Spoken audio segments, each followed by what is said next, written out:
Mark 11.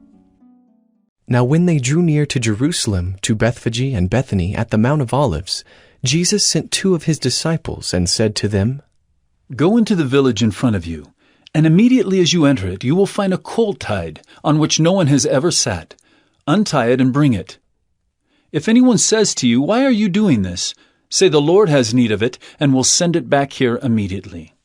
And they went away and found a colt tied at a door outside in the street, and they untied it. And some of those standing there said to them, What are you doing untying the colt? And they told them what Jesus had said, and they let them go.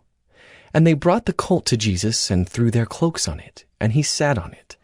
And many spread their cloaks on the road, and others spread leafy branches that they had cut from the fields. And those who went before and those who followed were shouting, Hosanna! Blessed is he who comes in the name of the Lord! Blessed is the coming kingdom of our father David! Hosanna in the highest! And he entered Jerusalem and went into the temple. And when he had looked around at everything, as it was already late, he went out to Bethany with the 12. On the following day, when they came from Bethany, he was hungry. And seeing in the distance a fig tree in leaf, he went to see if he could find anything on it. When he came to it, he found nothing but leaves, for it was not the season for figs. And he said to it, May no one ever eat fruit from you again. And his disciples heard it. And they came to Jerusalem, and he entered the temple and began to drive out those who sold and those who bought in the temple. And he overturned the tables of the money changers and the seats of those who sold pigeons. And he would not allow anyone to carry anything through the temple. And he was teaching them and saying to them, Oh, is it not written, My house shall be called a house of prayer for all the nations? But you have made it a den of robbers. And the chief priests and the scribes heard it and were seeking a way to destroy him, for they feared him because all the crowd was astonished at his teaching. And when evening came, they went out of the city. As they passed by in the morning, they saw the fig tree withered away to its roots.